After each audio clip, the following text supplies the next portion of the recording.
오늘 하나님의 말씀 제목은 죄가 더한 곳에 넘치는 은혜.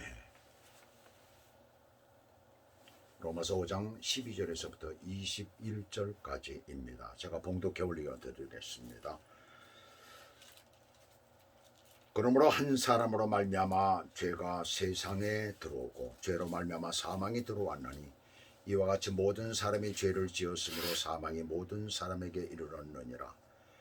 죄가 율법이 있기 전에도 세상에 있었으나 율법이 없었을 때에는 죄를 죄로 여기지 아니하였느니라. 그러나 아담으로부터 모세까지 아담의 범죄와 같은 죄를 짓지 아니한 자들까지도 사망이 왕노릇하였나니 아담은 오실자의 모형이라. 그러나 이 은사는 그 범죄와 같지 아니하니 곧 한 사람의 범죄를 인하여 많은 사람이 죽었은즉 더욱 하나님의 은혜와 또한 한 사람 예수 그리스도의 은혜로 말미암은 선물은 많은 사람에게 넘쳤느니라. 또 이 선물은 범죄한 한 사람으로 말미암은 것과 같지 아니하니 심판은 한 사람으로 말미암아 정죄에 이르렀으나 은사는 많은 범죄로 말미암아 의롭다 하심에 이르느니라.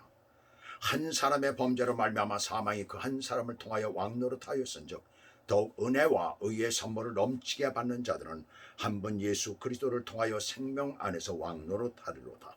그런즉 한 범죄로 많은 사람이 정죄에 이른 것 같이 한 의로운 행위로 말미암아 많은 사람이 의롭다 하심을 받아 생명에 이르렀느니라. 한 사람이 순종하지 아니하므로 많은 사람이 죄인 된 것 같이 한 사람이 순종하심으로 많은 사람이 의인이 되리라. 율법이 들어온 것은 범죄를 더하게 하려 함이라. 그러나 죄가 더한 곳에 은혜가 더욱 넘쳤나니 이는 죄가 사망 안에서 왕노릇한 것 같이 은혜도 또한 의로 말미암아 왕노릇하여 우리 주 예수 그리스도로 말미암아 영생에 이르게 하려 함이라. 아멘. 자, 오늘 하나님의 말씀 제목은 죄가 더한 곳에 넘치는 은혜라고 말씀을 드렸습니다. 오늘 여기서 단어가 중요한 단어가 몇 가지가 나오죠. 은혜라는 말이 나오고 은사라는 말이 나오고 선물이라는 말이 나옵니다. 또 한 가지가 나와요. 단어는 아니지만 한 사람, 하나라는 얘기가 많이 나옵니다. 이건 단어가 아니기 때문에. 그래서 단어가 그런 단어가 나오고 있어요. 인류의 조상이라고 하는 아담이 처음 창조되었을 때는 죄가 없었습니다. 그러나 그는 유혹에 넘어갈 수 있는 그러한 약점을 가지고 태어났어요. 창조되어졌어요. 그리고 죄인이 되고 말았습니다. 아담이나 예수 그리스도는 똑같이 마귀의 시험을 받았습니다. 그러나 아담은 굴복했고 예수 그리스도는 그 시험을 물리치셨습니다. 아담의 행위는 불순종이었고 예수 그리스도의 행위는 순종이었어요. 아담은 우리를 죄를 짓게 했고 죽는 것이었고 죽이는 것이었고 예수 그리스도는 우리를 살리는 것이었습니다. 아담은 우리에게 온갖 저주만을 안겨주었지만은 예수 그리스도는 우리에게 온갖 은혜를 안겨주었습니다. 아담은 우리에게 온갖 저주만 안겨주었지만 예수 그리스도는 우리에게 모든 은혜를 주셨다는 거예요. 이 성경에서 은혜라는 말을 많이 사용하고 강조하는 이유가 바로 여기에 있습니다. 그래서 아까도 말씀을 드렸지만 세 가지 단어가 특별히 나온다고 했어요. 은혜, 은사, 선물이라는 말이에요. 무려 10번이나 사용되고 있어요. 세 낱말은 모두 같은 어원인 카리스라는 말에서 시작이 됩니다. 같은 뜻으로 봐도 되는 거예요. 자, 은혜라는 말은 넘치도록 주신다는 그런 의미죠. 막연히 넘치는 것이 아니라 아주 풍성하게 넘친다는 것입니다. 그래서 거기에다가 슈퍼라는 말을 붙일 수가 있어요. 유명한 운동선수를 보면 슈퍼스타라고 그러죠. 유명한 배우도 슈퍼스타라고 이렇게 얘기를 합니다. 은혜는 항상 우리의 생각 이상의 것이에요. 베드로는 어부입니다. 누가복음 5장에 보시게 되면 밤새도록 고기를 잡았지만 헛수고를 했어요. 빈배를 끌고 바닷가로 나왔을 때 그때 예수님을 만나게 되지요. 그때 예수님께서 어떻게 하십니까? 그물이 찢어질 정도로 2배 가득 채우는 역사를 이루셨어요. 가나라고 하는 동네의 혼인자취집에서 포도주가 모자라서 난감해하고 있을 때에 어떻게 하셨습니까? 한 병, 두 병을 만드셨어요? 아니에요. 마당에 있는 돌 항아리 6개에다 가득 채우셨습니다. 잔치를 다시 한번 벌려도 되는 그런 양의 것을 만들어 주셨어요. 또 보리떡 5개와 물고기 2마리로 장정 5,000명을 먹이시고 남은 것이 12광주라고 했습니다. 그래서 요한복음 1장 14절에서는 예수님은 은혜와 진리가 충만하신 분이라고 표현을 하고 있어요. 에베소 1장 7절에서는 은혜의 풍성함을 따라 그의 피로 말미암아 구속 즉 제사함을 받았으니 라고 말씀을 하고 있어요. 누가? 우리가 바로 그렇게 됐다는 얘기죠. 그래서 예수 그리스도로 말미암아 구속함을 받은 우리는 우리가 생각하는 것보다 더 크고 넘치는 그러한 은혜를 지금도 우리가 받고 있다는 사실입니다. 그 은혜가 무엇일까? 첫째로 사망이 왕노릇한 데서 더욱 넘치는 그러한 은혜입니다. 이 17절을 보시면 이렇게 말씀하고 있습니다. 한 사람의 범죄로 말미암아 사망이 그 한 사람을 통하여 왕노릇하였은즉 한 분 예수 그리스도를 통하여 생명 안에서 왕노릇하리로다 그랬어요. 아담이 범죄함으로 인하여 사망이 왕노릇하게 되었습니다. 아담이 불순종한 순간부터 세상은 사망의 권세를 휘두르는 그런 공동묘지가 되어버리고 말았습니다. 그 권세가 얼마나 큰지 몰라요. 대단하지요. 어떤 통계에 의하면 매일같이 도시 하나가 사람이 죽어져 나가는데 그 도시가 150만 명가량의 도시가 사람이 죽는다고 합니다. 그러면 인구가 다 없어졌을 것 아니냐라고 얘기를 할 거예요. 근데 또 태어나는 사람이 있잖아요. 그러니까 인구가 늘어나는 거죠. 근데 사람들이 죽는 거는 생각을 안 해요. 그렇게 엄청난 사람이 죽어져 가고 있다는 것입니다. 사망이 그렇게 왕노릇하고 있다는 것이에요. 그런데 그 다음에 나오는 말씀이 아주 중요하죠. 17절에 보면 그 다음에 나오는 말씀 보시면은 더욱 은혜와 의의 선물을 누구에게 줬다는 얘기입니까? 예수 믿는 우리에게 줬다는 거예요. 예수 믿는 사람들을 가리키고 있어요. 미래에 장차 받을 영광을 확실하게 말해주고 있어요. 그런데 은혜와 의의 선물을 넘치게 받는 것은 현재 동사로 되어 있다는 얘기입니다. 현재 동사. 굉장히 중요한 얘기죠. 지금 이 세상에서 이런 선물을 받고 있다는 것이에요. 현재 이와 같이 넘치는 은혜를 받고 있기 때문에 이미 우리는 생명의 왕노릇하는 그러한 자리에 우리가 있다는 것을 여기서 말씀하고 있습니다. 자, 우리는 병듭니다. 병들거나 노쇠하면은 자연히 사망의 손에 끌려서 가버리고 마는 거예요. 그러나 그 사망은 우리의 영혼에 그 추악한 손을 대지를 못합니다. 우리의 육신은 사망이 끌어가지만 그러나 영혼에는 손을 대지 못한다는 거죠. 예수 그리스도께서 십자가에 죽으신 지 사흘 만에 부활하심으로 말미암아 사망은 완전히 치명타를 맞았어요. 사망이 끌어다가 무덤에 집어넣은 자들이 다시 부활한다는 것입니다. 사망은 사람들을 끌고 무덤에 넣을 때는 의기양양하고 이겼다고 하지만 예수 그리스도로 말미암아 그가 집어삼킨 것들이 다시 토해져 버린다는 얘기예요. 바로 예수 믿는 사람들이 다시 토해져 나온다는 것을 성경은 우리들에게 말씀하고 있는 것입니다. 그가 삼킨 사람들이 다 살아난다는 것이에요. 영원히 사는 사람으로 완전히 바뀐다는 것입니다. 그가 삼킨 사람들이 다시 살아난다는 것을 말씀하고 있어요. 영원히 사는 사람으로 완전히 바뀌는 것이에요. 여러분 병으로 고통당합니까? 사랑하는 사람을 떠나보낸 적이 있습니까? 이 세상에 해결되지 못한 일들로 인하여서 너무나 어려운 것으로 인하여서 여러분들이 정말 심령이 고통 가운데 지금 있습니까? 고통이 크면 클수록 하나님의 은혜는 넘친다는 사실을 믿으시기 바랍니다. 사망이 우리를 삼킨 바 된다 할지라도 결국에는 주님 앞에 가서 고통을 당한 이상으로 더 크게 더 영광스럽게 우리가 주님 앞에 서게 된다는 것을 오늘 본문은 우리들에게 말씀하고 있는 거예요. 그 다음에 두 번째로 은혜는 어디에 더욱 넘칩니까? 오늘 본문 말씀 보시면은 죄가 많은 곳에 더욱 넘친다라고 말씀을 하고 20절을 봅시다. 율법이 들어온 곳은 범죄를 더하게 하려 함이라 그러나 죄가 더한 곳에 은혜가 더욱 넘쳤나니 그랬어요. 자, 율법이 어떤 역할을 하느냐 하면, 자, 우리 한번 생각을 해보세요. 어렸을 때 우리가 뭐 학교 갈 때는 안 그렇죠. 근데 방학 때 되면은 늦게까지 바깥에 나가서 애들하고 놉니다. 요즘 애들은 학원 다니느라고 정신이 없어요. 그러니까 아이들이 완전히 인성이 바닥이라 버리고 맙니다. 우리 때는 뭐 그런 학원이 어디 있어요? 과외 공부가 어디 있습니까?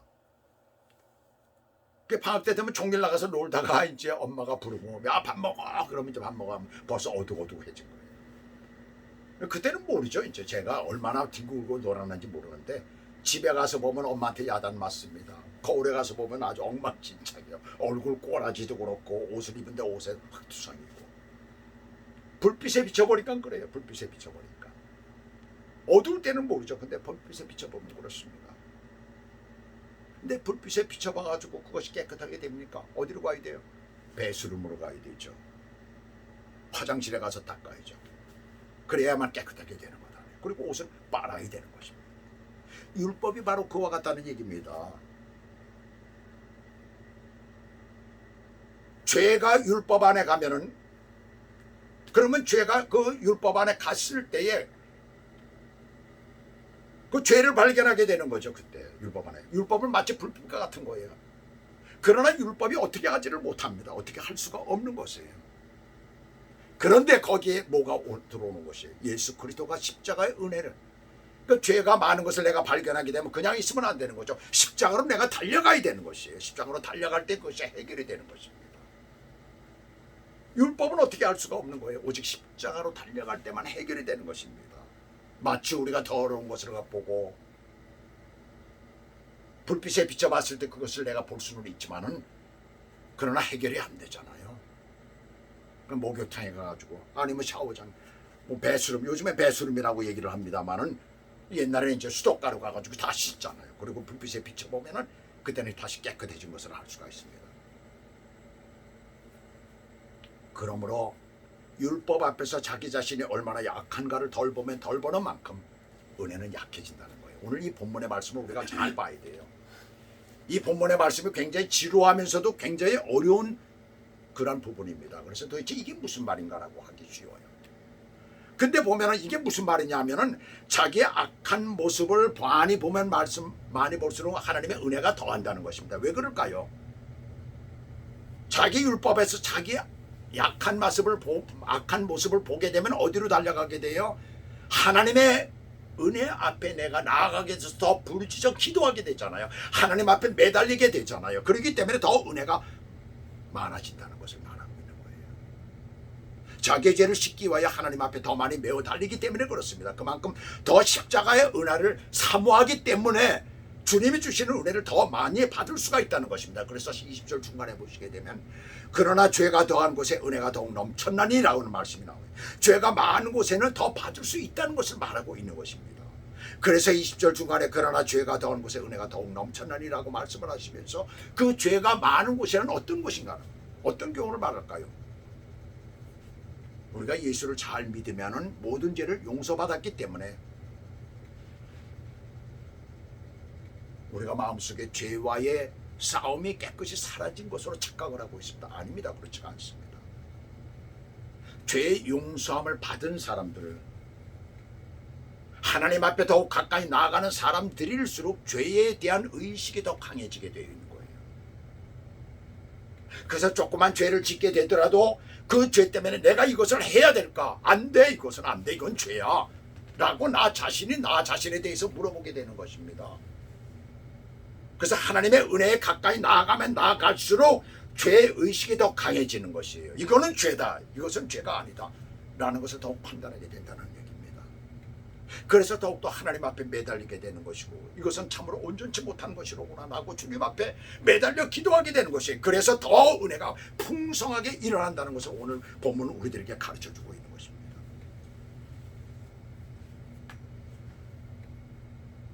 자, 25절 한번 보시면은 자, 이 로마서 7장 25절에 놀라운 사도 바울의 고백이 나옵니다. 환히 찬 그러한 말씀이 나오고 있죠. 근데 로마서 7장 23절 24절에 보시게 되면 사도 바울도 고민을 하고 있어요. 자꾸 죄의식이 자기를 누르기 때문에 그렇습니다. 마음속에 일어나는 죄를 자기도 어떻게 할 수가 없는 거예요. 그래서 고통 가운데 그가 부르짖는 것입니다. 이 죄를 어떻게 내가 할까? 사망의 이것을 내가 어떻게 해야 될까? 그러면서 나는 곤고한 사람이로다. 그럴 때 25절에 가서 그런 놀라운 말을 합니다. 마치 고통당하며 뒹굴던 사람이 갑자기 일어나서 미친 사람처럼 환호하는 그런 말씀이 나오고 있는 거예요. 왜 그럴까요? 죄를 짓고 싶은 마음 때문에 그것이 죄책감이 되어서 갈등하고 그리고 고민을 하고 있는데 거기에 하나님의 은혜가 풍성하게 내게 다가오는 것이에요. 주님 앞에 매달리는 사람은 그렇다는 것입니다. 내가 그것 때문에 고민하고 하나님 앞에 기도할 때 하나님께서 은혜를 우리에게 부어주신다는 것이에요. 그래서 그 죄를 짓고 싶은 마음을 눌러주시고 그리고 하나님의 은혜 안에 살게 하신다는 사실을 여러분들 기억하시기 바랍니다. 그래서 그 자리에 가면 갈수록 내가 더욱더 하나님의 은혜가 풍성하게 흘러넘친다는 것이에요. 이 죄가 많은 곳이란 어떤 곳입니까? 그는 어떤 사람이에요? 과거에 죄를 많이 지은 그런 사람일수록 은혜를 더 많이 체험하게 되는 것이잖아요. 사도 바울은 자신의 과거를 돌아보면서 자신은 예수 믿는 사람들을 옥에 가두고 핍박하고 죽인 자요 회방자라고 했어요. 그래서 자신은 죄인 중에 괴수라고 했습니다.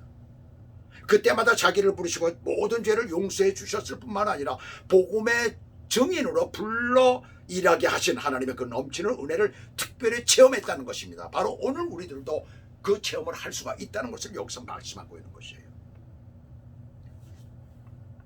그래서 사도 바울 같은 이는 자기의 생명을 정말 주를 위해서 넉넉히 바칠 수 있는 모든 주님의 제자들이 다 그랬잖아요. 직접 주님을 목격한 그 제자들이 모두가 다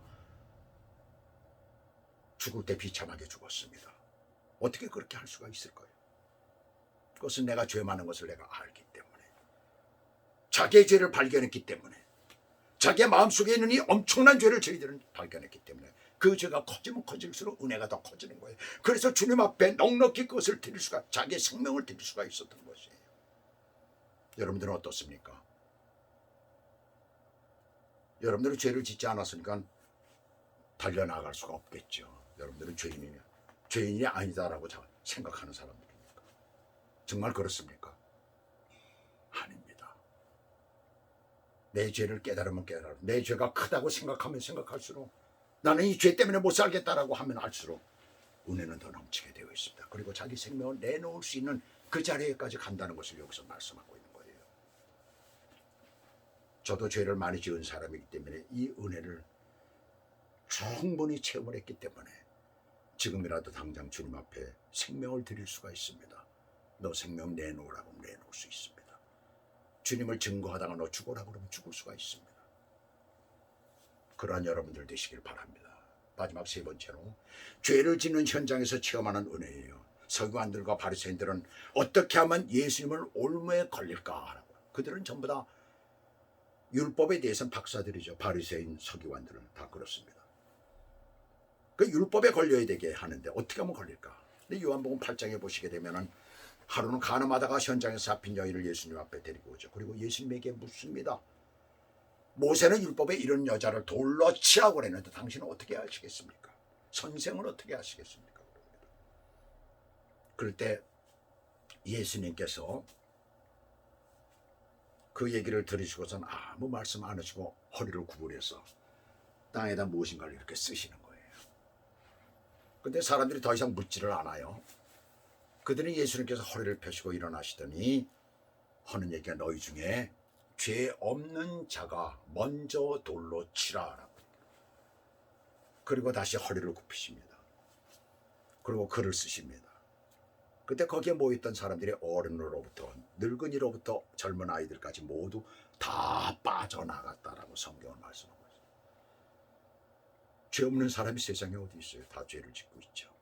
마음속으로부터 해가지고 죄에 안 지는 사람이 어디 있습니까? 다 죄를 짓죠. 다 빠져나갔다고 했어요. 그 말에 대답할 수가 없어요.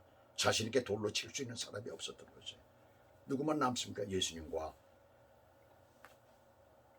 그 잡혀온 여인만 남게 되죠. 그때 예수님께서 그 여자에게 뭐라고 말씀하십니까? 나도 너를 정죄하지 아니하노니 가서 다시는 죄를 범치 말라. 자, 그 얘기를 들은 이 여인이 얼마나 그 크신 은혜에 감격했을까요? 율법대로 하지만 지금 돌에 맞아 죽을 뻔했던 것이에요. 거기서 살아났습니다. 그런데 주님은 용서하신 것입니다. 우리는 하나님의 사랑이 얼마나 큰지 모르고 죄를 짓고 난 다음에 비로소 깨닫게 됩니다. 죄를 짓고 보니 비로소 용서해 주시는 하나님의 사랑이 얼마나 대단한 것을 비로소 알게 된다는 말이에요. 오늘 우리는 이 말씀들을 통해서 어떤 것을 깨닫게 됩니까? 죄의식이 많은 심령일수록 은혜가 더 넘치고, 또 남보다 더 악하다고 생각하는 사람일수록 은혜가 더 넘치고, 자칫 실수해서 죄를 지었을 때 은혜가 더 넘친다는 것을 알았어요. 21절 한번 봅시다. 21절. 이는 죄가 사망 안에서 왕노릇한 것 같이 은혜도 또한 의로 말미암아 왕노릇하여 우리 주 예수 그리스도로 말미암아 영생에 이르게 하려 함이라. 은혜가 왕노릇하게 될 때에 어떻게 돼요? 영생에 이르게 한다는 얘기입니다. 예수 그리스도로 말미암아. 그런데 한 가지 문제가 있어요. 하나님의 은혜를 체험하기 위해서, 더 크게 받기 위해서 죄를 지을수록 좋은 것 아니냐 라고 할 거예요. 죄를 많이 지으면 된다며, 더 좋다며, 더 은혜가 넘친다며. 그러기 위해서 죄를 지어야지 뭐. 근데 한번 생각을 해보세요. 부자가 참 좋죠, 부자 되는 게. 그럼 부자 되기 위해서 도둑질해야 돼요? 강도질을 해요? 그건 범죄입니다. 그렇게 할 수가 없는 거예요. 우리가 로마서 6장에 보면 그 부분을 잘 설명해 주고 있습니다. 로마서 6장 14절에 보시면 죄가 너희를 주관하지 못하리니 이는 너희가 법 아래 있지 아니하고 은혜 아래 있음이니라 그랬어요. 은혜가 우리를 못하게 하신다는 얘기입니다. 못하게 하신다는 것이에요. 그 은혜가 뭐예요? 바로 예수 그리스도, 그분의 영이신 성령님이 우리 안에 계신다는 얘기입니다. 성령께서 못하게 하신다는 것이에요. 이전에는 우리가 율법 아래 있었지만 지금은 뭐예요? 하나님의 은혜 아래 있다는. 그런데도 죄를 짓는다? 성령 충만하지 못하기 때문에 죄를 짓는 것입니다.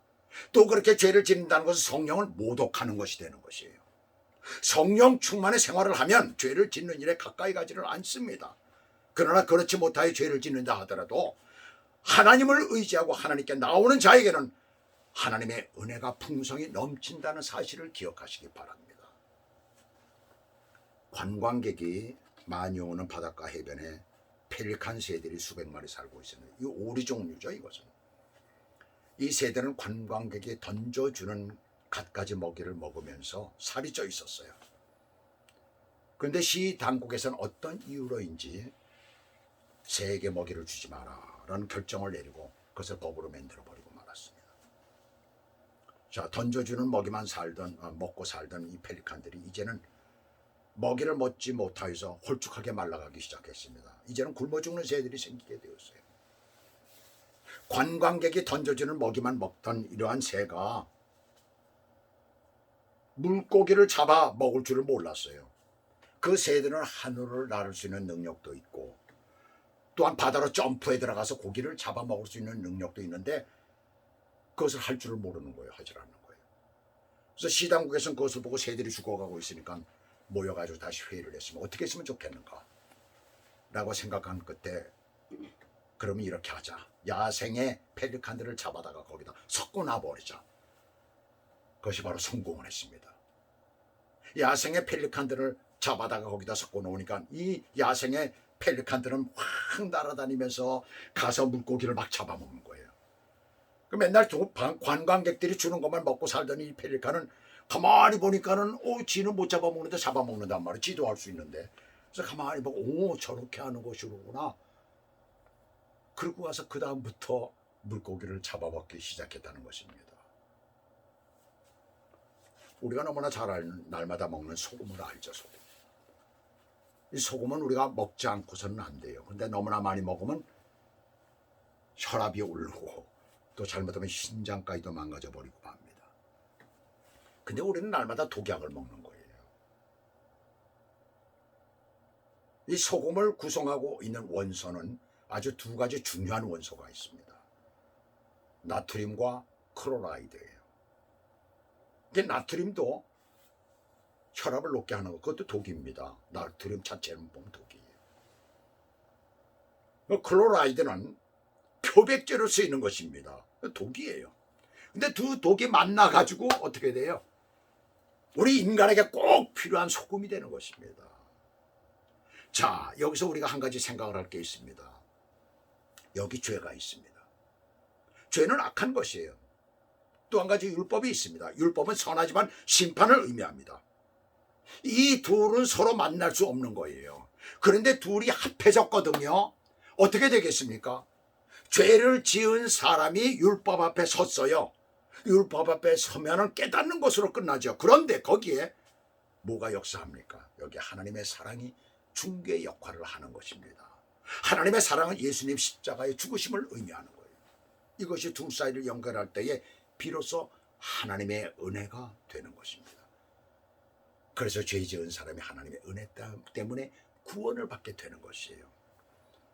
자, 나트륨과 클로라이드가 합쳐서 소금이, 독과 독이 합쳐져서 꼭 필요한 소금이 되는 것은 그 이유를 우리가 알 수가 없지만, 그런데 도저히 만날 수 없는 죄와 율법이 만나서 합쳐져서 은혜가 되는 것은 우리가 압니다. 그 가운데 하나님의 사랑, 예수님의 십자가, 그것이 중개 역할을 했기 때문이에요. 더 놀라운 것은 그 은혜를 받은 사람, 누구나 은혜 속에 살게 하기 위해서 그 속에 누가 계십니까? 하나님의 사랑, 즉 예수님 십자가의 대표가 되시는 성령님이 계신다는 것입니다. 중개 역할을 하신 하나님의 사랑, 하나님의 영이신 성령님이 우리 안에 계신다는 얘기예요. 그런데 이 성령님은 힘쓰고 애쓸 때 충만해지는 것이에요. 힘쓰고 애쓸 때 은혜가 계속 쏟아지는 것이에요. 기도에 힘쓸 때마다, 말씀을 읽을 때마다, 하나님 말씀을 묵상할 때마다, 예배를 온전히 드릴 때마다, 성도 간에 교제할 때마다, 전도 생활할 때마다 성령 충만해지고 은혜가 넘치게 되는 것입니다. 그럴 때 우리는 살 수가 있다는 것이에요. 그럴 때 우리는 이 세상을 승리할 수가 있는 것입니다. 우리는 야생의 펠리칸처럼 우리 스스로 헤쳐나가고 세상을 이겨나갈 수 있는 성령님이 계십니다. 우리에게 힘을 주시고 능력을 주십니다. 그래서 아무리 죄가 많아도, 현실이 아무리 어두워도 은혜 속에서 승리하게 되는 것입니다. 바로 그러한 삶을 그 성령님께 우리가 의지하며 우리의 모든 것을 주님, 비록 우리는 어둡고 우리는 참으로 날마다 죄를 짓습니다. 사도 바울처럼 나는 날마다 죄를 짓는다고 했어요. 내가 도저히 이 죄를 나는 어떻게 할 수가 없다라고 했습니다. 내 육신의 것이 자꾸 나온다는, 이 죄가 자꾸 나오고 이 악이 자꾸 나온다는 것이에요. 그러나 우리가 주님 앞에 엎드려 기도하며 주님 앞에 날마다 나아갈 때 우리 주께서는 우리를 다 용서하시고 받아주시고 은혜로 우리를 눌러주시면서 우리를 감싸 안아주시면서 어두운 현실이지만 제대로 풀리지 않는 일들이 있지만 다시 우리를 세워주실 줄 믿습니다. 그러한 은혜 가운데 날마다 나아가시는 저와 여러분 되시기를 주 예수 그리스도 이름으로 축복합니다. 기도하시겠습니다.